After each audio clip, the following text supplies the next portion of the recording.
Real covenants and equitable servitudes. Okay, remember, the dominant estate benefits. The servient estate is burdened with the covenant. The dominant estate benefits from the covenant, and the servient estate is burdened with the covenant.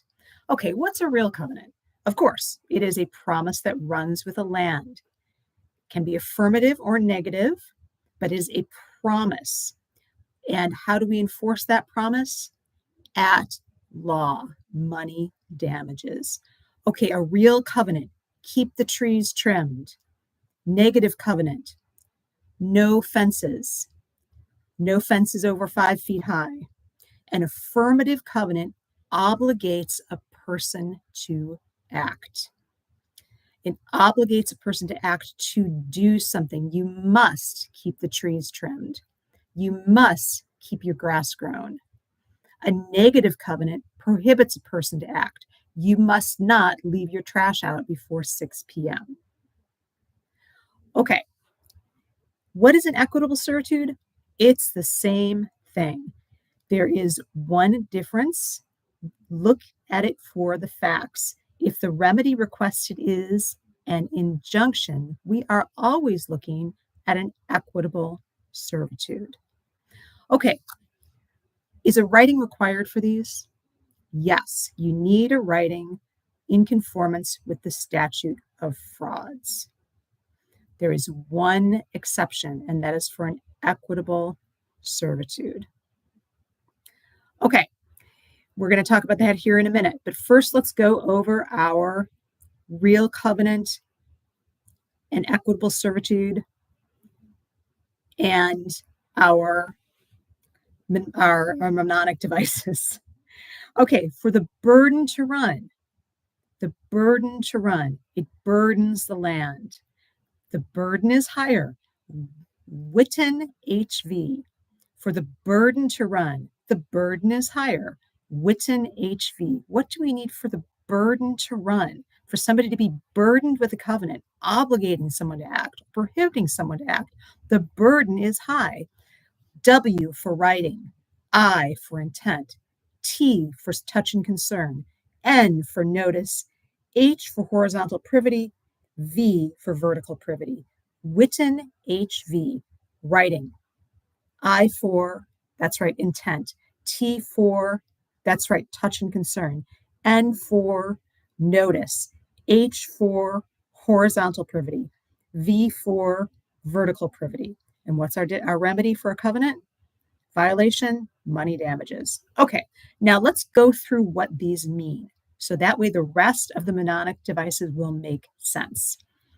First, we need W for writing. The writing has to comply with the statute of frauds, meaning it's signed by the party against whom enforcement is sought. Intent, I for intent. Intent that the covenant bind who? That's right, successors in interest. Touch and concerns. The use or the value. Touches and concerns is use or value of land. The use of the land or the value of the land. Okay, notice. Remember, we have 3 kinds of notice: actual notice, inquiry notice, or constructive notice. Actual means there's actual knowledge of the previous conveyance. Inquiry notice means you know of some fact that would put a reasonable person on notice that further investigation was required. Okay, inquiry notice is going to come up when someone knows something that would put them on notice that they should investigate. That's inquiry notice. Inquiry notice is not checking the records in the Recorder of Deeds office. Constructive notice is that it is properly recorded. Okay, actual knowledge. Inquiry knows of some fact that it would put a, that's right, reasonable person on notice that they needed to do further investigation. Okay, and constructive has to do with the recording office. It was recorded. The covenant was recorded. Okay, we know what horizontal privity is. There's a grantor-grantee relationship, a landlord-tenant relationship. some type of shared ownership in the servient estate, the land that is burdened with the easement. Okay, vertical privity between the original owner and subsequent owners. Okay, so for the burden to run on the servient estate is burdened with the easement. The burden is higher if we want the burden to run on that servient estate. And so we need written HV, writing in compliance with the statute of frauds. Intent, that the covenant bind who? That's right, successors in interest. T, for touch and concerns, the use of or the value of the land. Notice, actual meaning, actual knowledge. Inquiry meaning, a party knows of some fact that would put a reasonable person on notice that further investigation was required. And constructive, it was recorded in the recording office. We need horizontal privity, grantor-grantee relationship, landlord-tenant relationship, shared ownership in the servient land. The burdened land has to be in the servient, burdened land.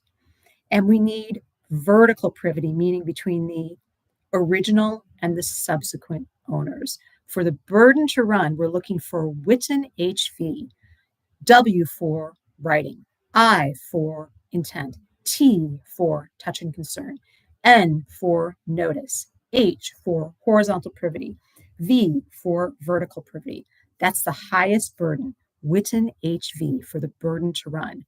Okay, how about for the benefit to run? The dominant estate benefits from the covenant. Writing, intent, touch and concern, notice, writing, intent, touch and concern, and vertical privity. Writing, intent, touch and concern, and vertical privity between the original and subsequent owners. Why do we not need notice? Because if you bought a land which was benefited by a real covenant, you would always want the benefit to run. For the benefit to run, we need WIT-V. For the benefit to run, we need WIT-V. Writing, intent, touch and concern, and vertical privity. Okay, finally, for an equitable servitude, we don't need privity. Remember, no privity. So we need written, writing, intent, touch and concern, notice. For an equitable servitude, writing, intent, touch and concern, notice. Okay, remember we have one exception for the writing requirement. For an equitable servitude, you might not need a writing if the buyer partly performed or the buyer can prove he detrimentally relied on the servitude. Finally, there is the implied reciprocal servitude. When does this happen? It happens when there is a common plan or scheme. Okay, has to be negative. Don't subdivide lots into parcels of less than 1 acre. Must be a negative. So the implied reciprocal servitude is always what? Negative. And we need the intent and notice. So what do we need? The intent to create a servitude on all the parcels. Why don't we need a writing? Because we're dealing with a common plan or scheme. So there's a plat of survey. If you are looking for an implied reciprocal servitude, you're looking for some sort of common plan where there's a plat of survey. That's your writing. So all we need is intent to create a servitude on all parcels, no writing, and we need notice. The current owner takes with notice of the servitude, and that could be actual knowledge, inquiry, facts that would put a reasonable person on notice that further investigation is required, or constructive thing, it was recorded. And remember, the servitude is negative. Negative, it's don't do it. Okay, let's go through the acronyms. For the burden to run, written HV, the burden is highest. W for writing, I for intent, T for touch and concern, N for notice, one of three types, and HV for horizontal and vertical privity. For the benefit to run, we need WIT V, W for writing, I for intent, T for touch and concern, and V for vertical privity between the original and subsequent owners. We don't need notice because the benefit, you always want the benefit to run. Equitable servitude. What are we looking for in the facts? An injunction. What's never required? Privity. So what do we need? Witten. W for writing, I for intent, T for touch and concern, N for notice. And when do we not need a writing? Park performance, detrimental reliance. Finally, our implied reciprocal servitude. We have intent to create a servitude where? On all parcels. The servitude has to be what? Negative. And the current owner takes with notice of the servitude. Remember, the covenant, money damages, servitude, injunction. That's our remedy. And that's it.